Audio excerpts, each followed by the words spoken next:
Welcome to UNSW's Engineering the Future podcast, a series where we'll speak to academics and industry leaders who are embracing cutting-edge ideas and pushing the boundaries of what is truly possible. In this episode, we'll explore what innovations are needed to solve the simultaneous problems of too much or too little water at any time around the world. We'll hear from leading experts in the field, Associate Professor Kristen Splinter and Daniel Lambert, as they explain how rapid population growth and urbanisation is making it harder than ever to deal with extreme floods on one hand and extreme droughts on the other.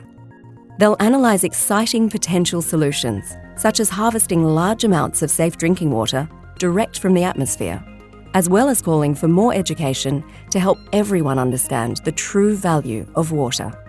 So join us as we discover how world-changing action starts with fearless thinking in engineering the future of water. Hello, and welcome to Engineering the Future of Water.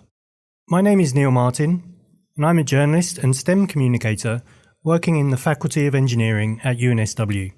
Joining me today to discuss what changes we can expect in water engineering over the next 30 years is Associate Professor Kristen Splinter, Managing Director of the Water Research Laboratory at UNSW Sydney.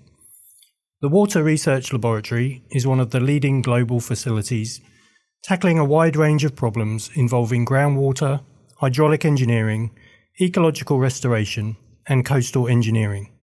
Kristen is also Deputy Chair of the Engineers Australia New South Wales Coasts, Oceans and Ports Engineering Panel, and has also served on the Executive Committee for the International Women in Coastal Geoscience and Engineering. Hi, Kristen. Hi, Neil. Thanks for having me. It's a pleasure. Also with us is Daniel Lambert, a dynamic engineer with a passion for innovation, technology, and the development of sustainable water solutions. Daniel is a partner and managing director of Pitt Water Capital, a water infrastructure developer focused on unlocking economic growth by enabling decarbonisation projects. He is also Chief Executive Officer of Water Start Australia, which is a non-profit organisation that connects technology companies with water agencies and major water consumers in need of innovative solutions.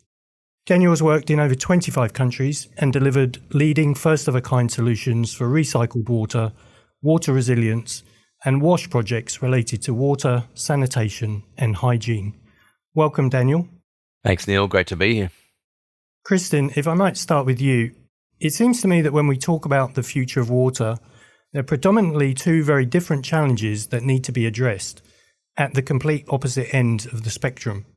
On the one hand, global sea levels are rising, I believe at the rate of roughly 3 millimetres per year, combined with an increase in the frequency and intensity of rainfall events and river flooding, especially here in Australia. So that's a problem with too much water.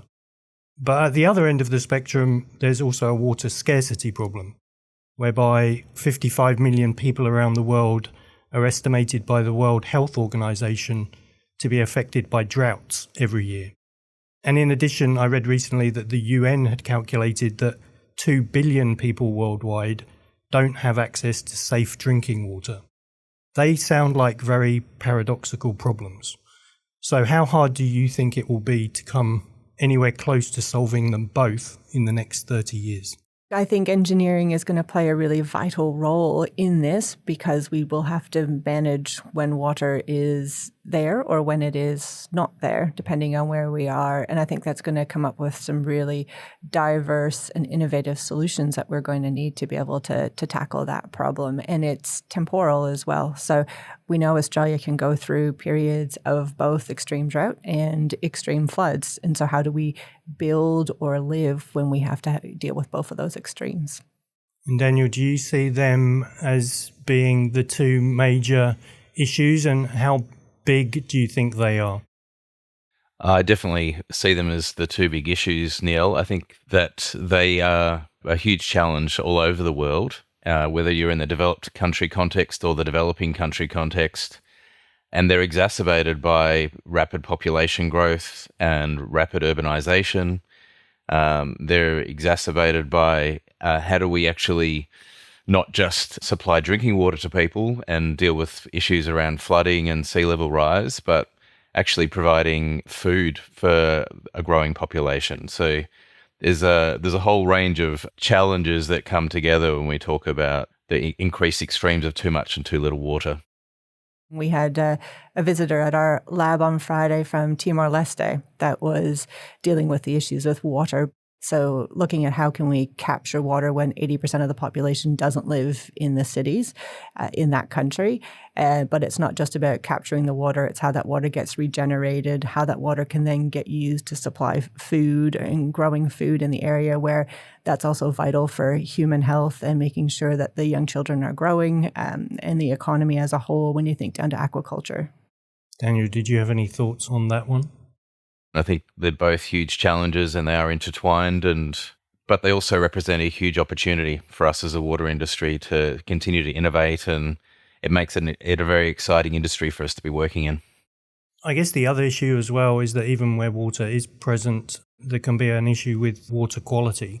So there's another problem that's on the agenda for you guys as experts to get your heads around. Yeah, well, you think of Pacific Islands are surrounded by water, so it's not a water scarcity in terms of quantity there, but it's the type of water that you need or humans need to be able to survive. And so how do you turn salt water into fresh water or maintain your freshwater resources in an area like that? That's right. And once again, we've got such a diversity of contexts. So Pacific Islands, how do we provide fresh drinking water for them and deal with their sea level rise challenges? Whereas in remote Australia, for example, we're not near coastal sources of water. How do we provide sustainable sources and supply and deal with water quality issues, both for supply and from wastewater, is a huge challenge there. This obviously affects so many people around the world, whether it's struggling to get water or having to deal with the likes of floods or coastal erosion. Do you feel, though, that those issues are still being taken seriously by, let's say, governments and maybe industries as well? For me, in the coastal engineering space, which is where I spend most of my time, we are definitely seeing, bodies like the Insurance Council of Australia really recognizing the threats associated with rising seas and coastal erosion. We've built and we have a lot of very valuable infrastructure that is potentially sitting in a natural hazard zone that will change over time. And that's true of all kinds of different hazard zones. We know that if we are sitting on a river floodplain, we saw that a few years ago during the big floods up north, that lots of people had to be removed from their homes. And that's costly, and it's really hard on the people themselves as well to deal with that mentally. And what would be your fear, Daniel, if these issues weren't kind of taken seriously? If you kind of project yourself 30 years forward and developments didn't happen or governments weren't taking this seriously, what would be your fear if things didn't get better? I've got a number of concerns on multiple levels. I think if you talk about Pacific Islands, we might see nations underwater.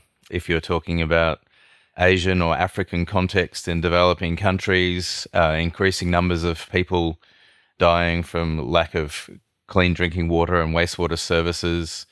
And then there's the reality and the connectedness of water to providing food for society. So how do we come up with smart systems to provide sustainable food solutions for a growing population? Kristen, do you think the developments in this area are happening fast enough, or would you like them to speed up? I think we could speed up. I think we could definitely devote a lot more resources and financial resources into progressing some of these technologies faster than we are doing. As I was coming here today and listening to one of the other podcasts for this series, if you were to redesign Sydney or any major city now, would you design it the same way it is? And I don't think we would in hindsight. So again, if we just start from scratch, how would we redo our water infrastructure to make it more sustainable? So I might quickly follow up on that then. What would be your ideal if you were given a blank piece of paper? How would you have done it, or how would you do it from now? We've centralized a lot of things, and there's lots of benefits for that, but there's also, I think, some challenges associated with that. And if we could go back to some of the more micro scale, local scale ways that we use water, treat water, reuse water. So I'd like to see more of that. And that could be simple as how green walls can be used as the first point of treatment of water, and how you could recycle water within your buildings from grey water. Would that be a dream of yours as well, Daniel, to have a blank piece of paper to start from scratch? Yeah, I definitely would. And I think it's music to my ears, what you're saying, Kristen, around how do we look at closing the loop, both at a household level, at a precinct level, think more holistically about water as part of circular economy solutions with food and waste and energy. So there's a lot of opportunity for us to do things differently. And I think we need to, I agree, we need to invest more in technology. If we use an Australian context, we're not recycling water for drinking water purposes, apart from some examples in Perth, yet we are the driest continent on Earth. And so we're not necessarily leveraging some of the technologies and solutions that are available because of political will or the effectiveness of our engagement with the community to take them on the journey. You talked about the technologies, and that might take us more into this question of how we address these problems and potentially solve them 30 years down the track, or reduce them if not completely solve them. Those new technologies you're talking about, one thing that comes to my mind, and maybe people listening to this who aren't water engineer experts, they might say, we've got lots of water, it's in the sea. We need to provide it maybe for people to drink, and we can desalinate. Why can't we do that to a level that solves some of this problem in terms of water scarcity to give people enough water to drink? Well, Sydney does have a desal plant, as do very other spots. One thing about that one, very energy intensive. So where's that energy coming from? And that makes it potentially not viable in some smaller communities as well. And the second one with that one, as you mentioned, we have maybe an unknown about recycled water and how we want to drink it. People actually don't like to drink the really pure water that comes out of a desal plant as well. I think desalination is a critical part of the solution. If you look at statistics, about 500 million people in the world rely on desalination water either fully or partially for their purposes for drinking. And we've seen a lot of advancements in the technology. So over the last 3 decades, the capital or the cost of running desalination plants has halved, more than halved. So those advancements have reduced the costs, and the energy required has gone down, but it is still a very energy intensive process.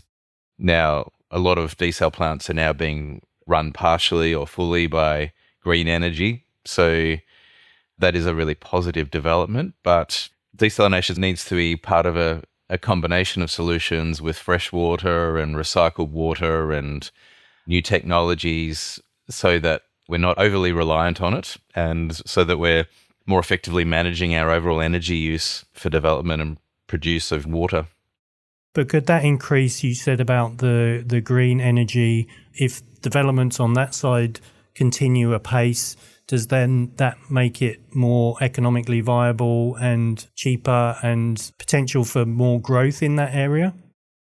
I think, on the green energy front, to produce enough green energy for a desalination plant requires, if you're talking about solar or wind, a significant area of land to do that. So in a lot of locations, land is limited because you're on a coast dealing with an urban environment. So where possible, I think we should be using as much green energy as possible for that site or offsetting it from elsewhere. But we need to continue to look at the technology. So I suppose part of the question is, what's the next technology? But also, what are the other technologies? And one of the ones that I'm really excited about is atmospheric water generation. And that's a really interesting one in certain environments, but also potentially can help solve some of our problems for more inland communities which don't have really easy access to water supply. So just to maybe clarify for people listening, that would be a way of creating or extracting water from the atmospheric air. Is that correct? That's right. And it works. You get different levels of outcome in different environments, but extracting water from humid air to provide potable water is what I mean by atmospheric water generation. And there's a few different ways it can be done. I was reading a statistic about that this morning, and you mentioned earlier that sort of just over 2 billion people don't have consistent access to safe drinking water. But this paper from Nature was suggesting up to 1 billion people in the tropics, where this is potentially going to be most successful, could have access to safer drinking water by using this atmospheric water harvesting. So it's got great potential in there. And how does it actually work in practice? How do you take that kind of air and turn it into the water? How easy is it? How hard is it? How much do you think it's going to play a part 30 years down the track? It's been proven and is being trialled at different scales. How's it done? There's about 5 different ways. So you can collect fog, you can use membranes that only pass water vapor. There's ways with using different chemicals. You can expose air to those chemicals that then extracts the water from it. Condensation or pressurizing air. So there's a range of ways. And there's a lot of instances where it's being done in smaller containerized type units.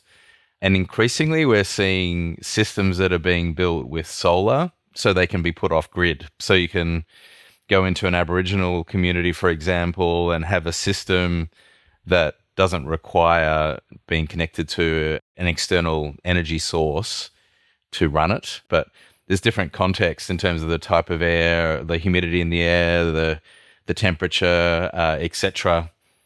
So in different countries, so tailoring the solution is important, but also typically at the moment, most of the systems that are being developed are quite small. So how do we scale them is part of that opportunity.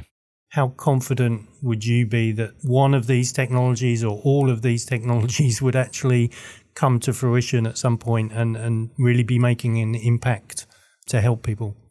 When I think of the atmospheric water harvesting, the one that comes to mind the most is the condensation type form. We're all fairly familiar with that. If you run an aircon unit, you can see water dripping out of things. So imagine if every community could somehow find a way to be able to, have a cold plate where they could cool water and get it. I think that also plays into the bigger role of looking at children and women who do spend in some of these more arid areas, in rural and remote areas, the amount of time that they spend having to walk to get water back and forth in there. So if you could have local ways for them to be able to access safer water, I think it would be great.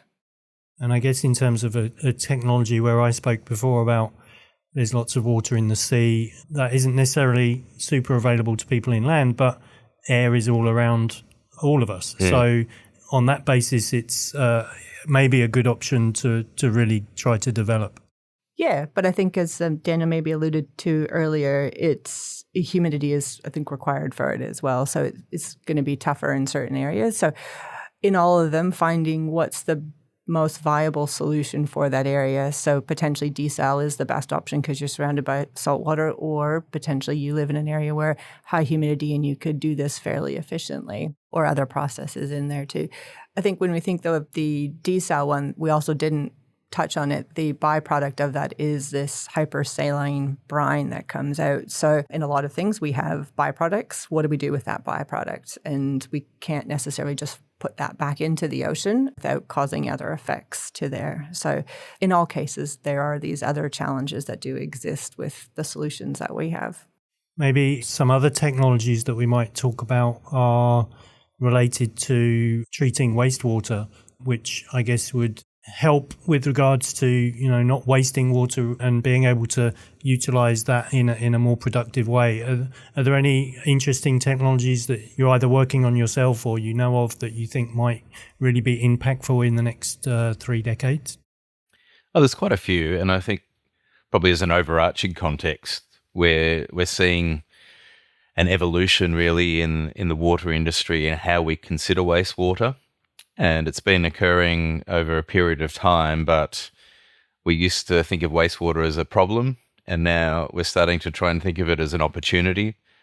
And you might have heard the term biofactory of the future or wastewater resource facility, but rather than looking at wastewater as something that needs to be treated and got rid of as quickly as possible, we're looking at what are the products that can be created from it.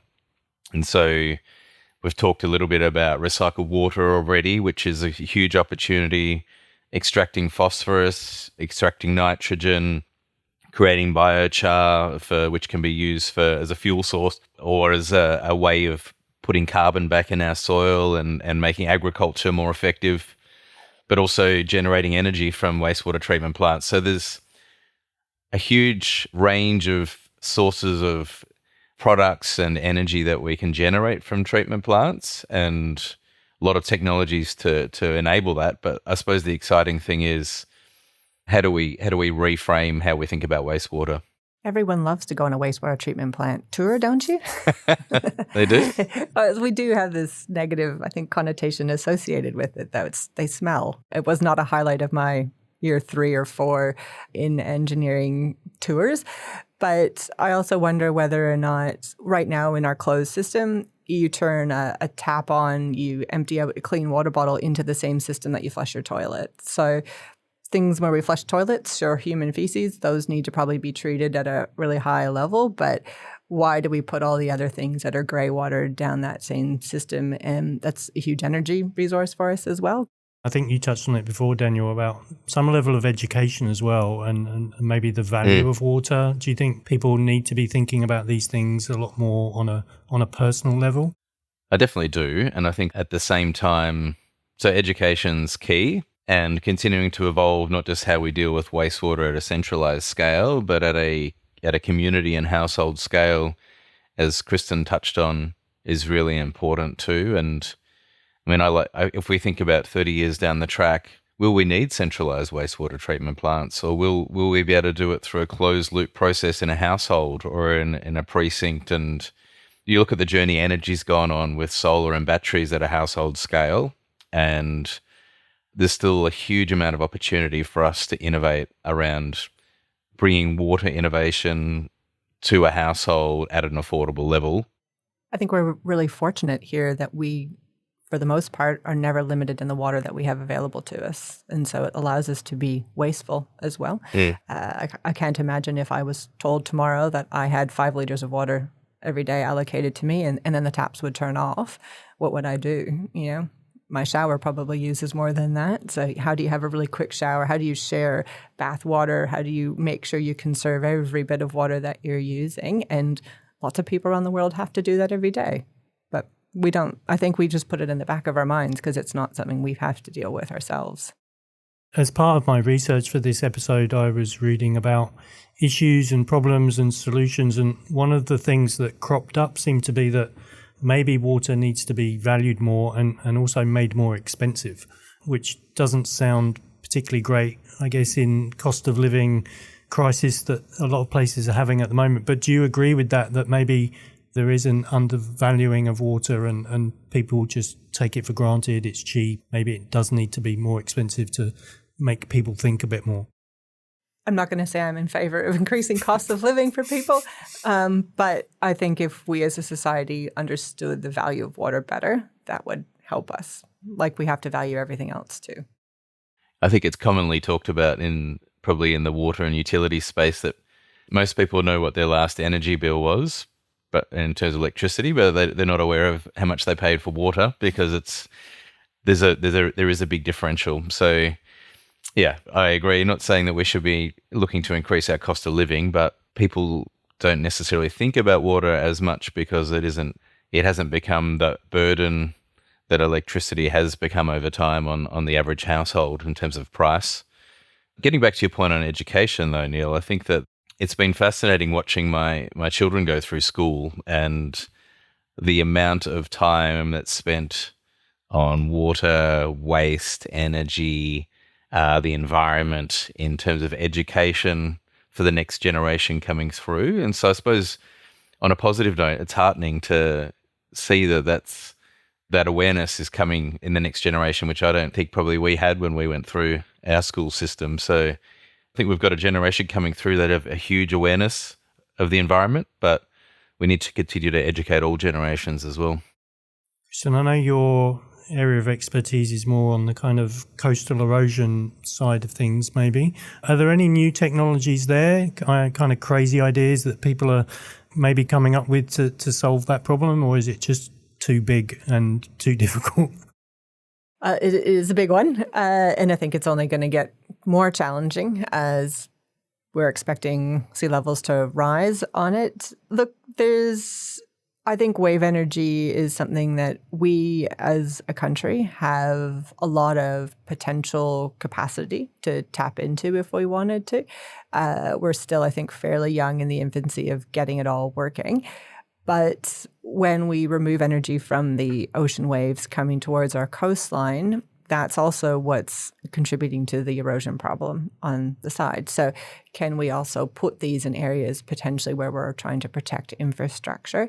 And they not only harness energy to provide energy to the grid, but also provide coastal protection to the adjacent coastline in there. I think maybe it's a little bit circular in the sense that we always do consider environmental impacts when we're building anything out onto the coastline, but I think that's becoming more front and center as well, and how engineers can start to work better with ecologists and scientists to understand the full system and provide ecological benefits as well if we're putting in a coastal protection measure. Daniel, you mentioned before about the issue with regards to maybe, Pacific Islands being really in danger of sea level rises, but I guess the sea level rise is quite a difficult problem to hold back, so to speak.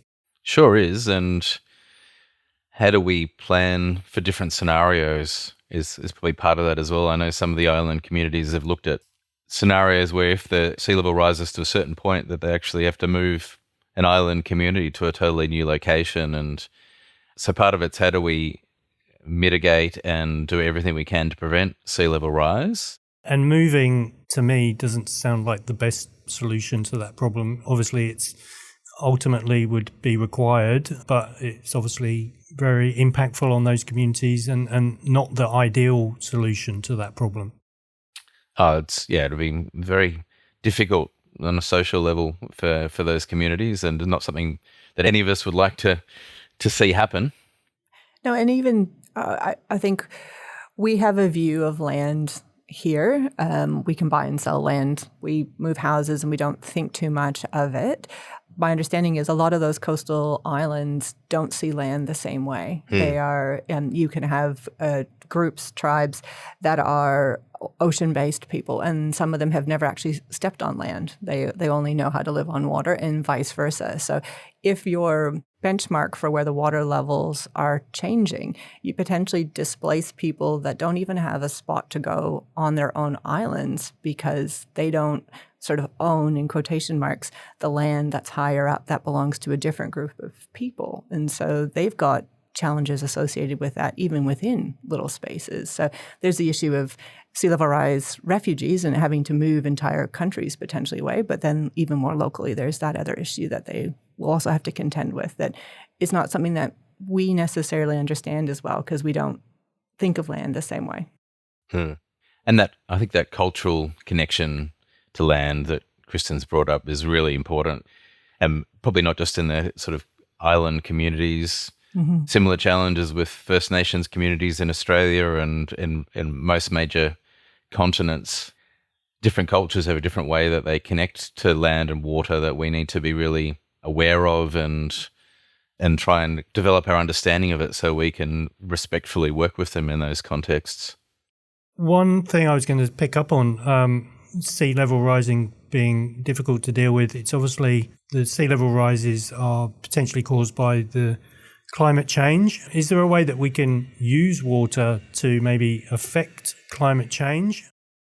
I mean, if you look at Australia and our context, and for a lot of nations now, but two of the key renewable energy sources that there's a significant amount of money being invested in pumped hydro and hydrogen.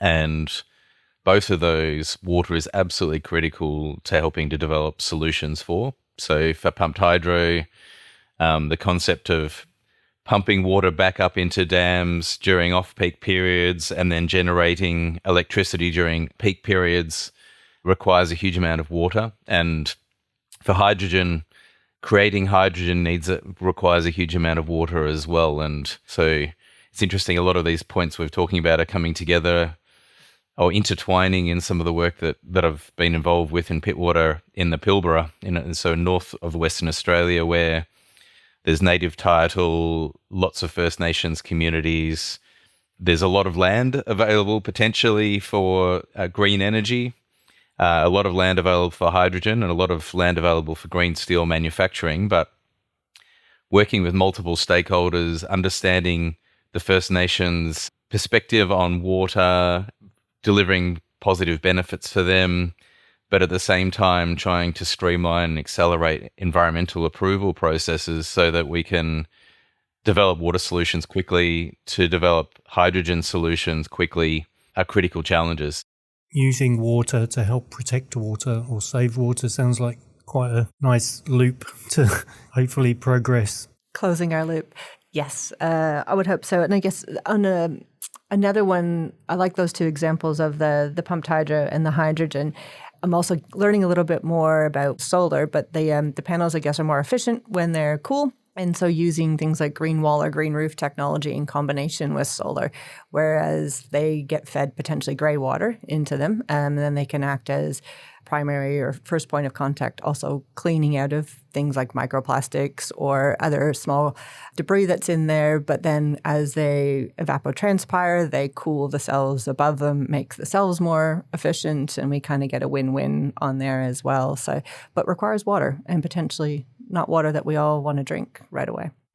You mentioned the word microplastics there, and that was on my list of things to maybe talk to you guys about, because it seems to be a growing problem, and I don't know quite where the experts are at with regards to identifying the scale of that as a problem and potential solutions. Just wondered if you could maybe give your views of how dangerous you think that microplastics problem is, and what the real big problems would be if we don't start dealing with it looking 30 years in the future. I think it's a huge problem, and there's some really good technology there. But fundamentally, there's a lot of things we need to work out. How do we influence in terms of removing microplastics at the source? So how do we remove it from our supply chain, whether it's the types of clothing that we produce and use, whether it's the types of products that the packaging that we have for our food products and other items. We're seeing a lot of countries banning single-use plastics, which is fantastic, but there's still a huge amount of microplastics in the cosmetics industry, for example, that we need to understand. So I think changing regulation is critical. Working out how at the household scale we raise awareness and manage what we do with our products.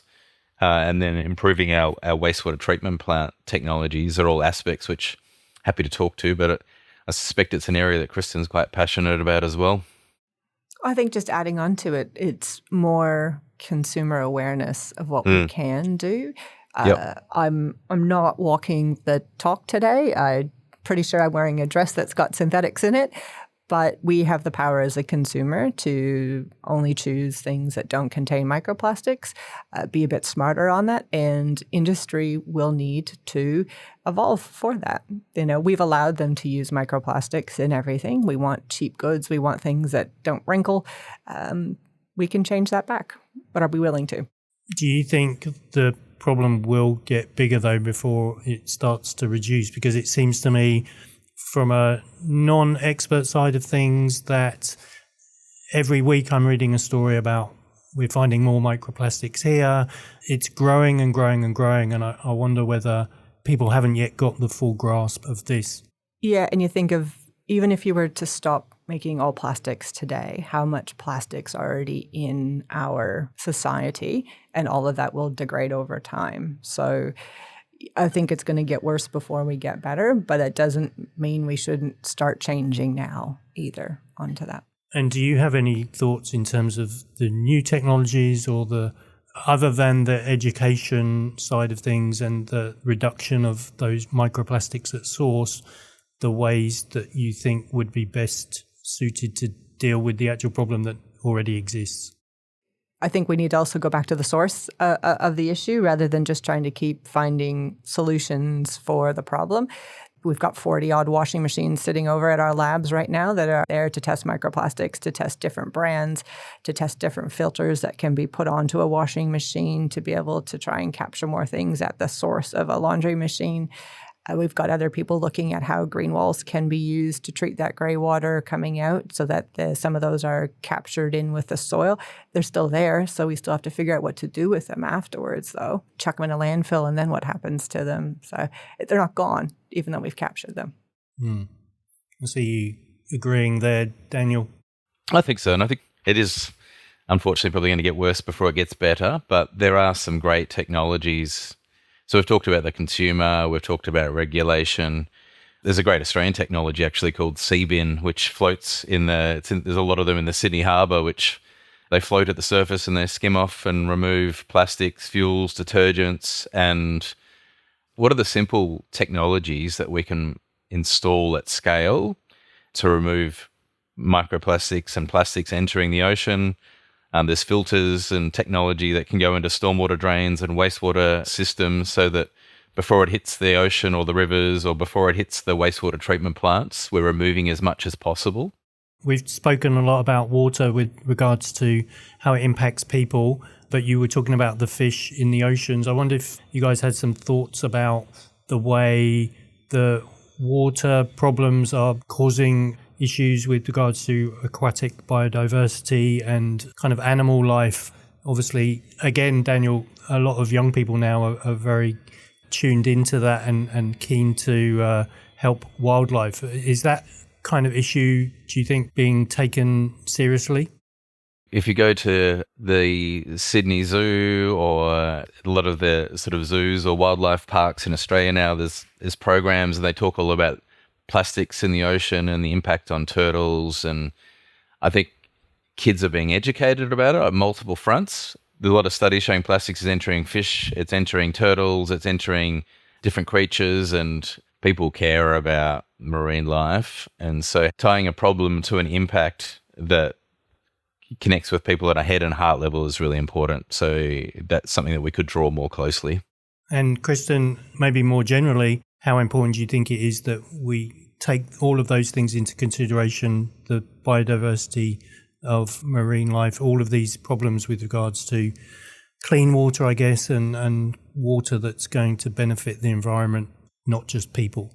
I think it should be a huge priority for us in the sense that the globe, our world, is an entire ecosystem when you think of it that way. And so if we're destroying one aspect of it, there's no guarantee that nature's going to be able to keep up with the rest of it. And we are learning from that when we remove sort of primary predators from food chains. What does that do on the knock-on effect?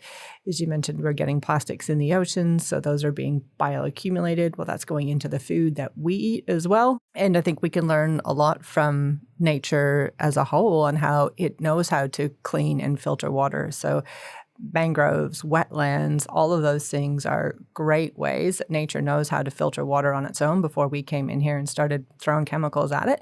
Can we go back and do more of that? And there's lots of, I guess, work going into restoring things like coastal wetlands and mangroves, which were thought of as backwater swamps historically, but understanding now how much value they add to health benefits, economic benefits to the local areas. And they're also a carbon sink. So when we're thinking of decarbonization, that's another thing that when we remove them, then they're gone to help. So yes, I do think we need to be considering that whole system and working better together with it to be able to include it.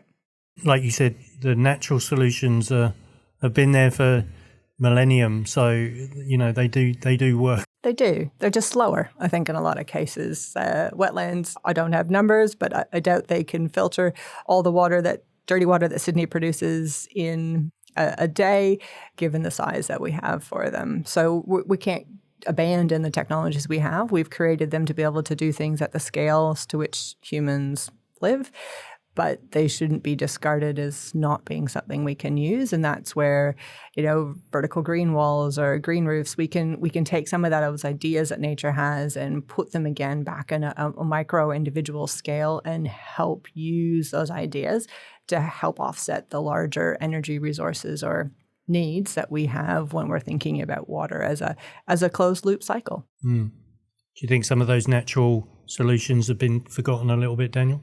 And maybe that goes back to what you were talking about, the cultural importance of water. I wonder if that view is not the same in Indigenous communities, for example? I think there's a lot we can learn from natural systems and the benefits that they provide. And yeah, when we talk about cultural value of water and First Nations communities in Australia, for example, I think we're on a journey and we're getting better at listening and learning. But it's quite exciting to think that we're really starting to value the different voices and the different views and different experiences of our traditional owners when we're planning for water. There's some real pressures on water usage and the need to have it. I wonder if there might be potential for geopolitical conflict. I think it's definitely a big risk. We all know we need water to survive. And if all of a sudden your country doesn't have enough, where are you going to go and look for it? You're starting to dam off water potentially, which has downstream effects to other groups. Huge, I think, in the future for geopolitical stability. There used to be a lot of discussion about wars being fought over oil, and obviously that's still a huge challenge, but most of the predictions are future wars will be fought around water. So looking at the UN, one of the things that they do a lot of work on is trying to identify and anticipate where stress will occur. They define water stress as around 1,700 meters cubed per person, as opposed to water scarcity, which is below 1,000 meters cubed per person, down to absolute scarcity of 500 meters cubed per person. And how do we identify those areas early, which are likely to move from stress to scarcity? And some of them are in locations between very powerful nations. So it is a focus for the UN, but how do we help them with diplomacy? How do we help with regulation? How do we help with water sharing and cooperation agreements? How do we take lessons learnt from Australia around water trading in the Murray-Darling Basin, for example, and try and apply some of those principles in the right context? Yes, it's more complicated when you're dealing with nations, but with the right will and right cooperation, solutions can be developed that should be able to deliver win-win outcomes. Yeah, I think throughout this whole conversation, we've learned that there's a lot of different ways to solve different problems. I just wanted to finish with a question to both of you. If you were a 16 or 17-year-old today thinking of going into a career related to water engineering, what would you be most excited about?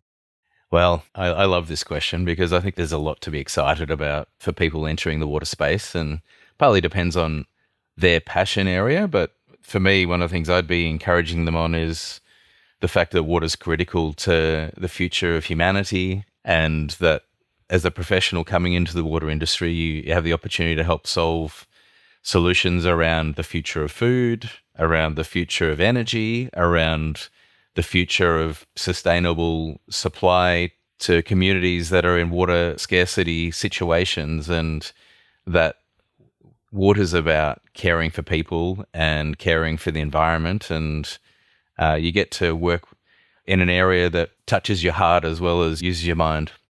Kristen, what are your thoughts with regards to that question? I'd be cheeky and say, besides, come hang out on the beach with me as a coastal engineer.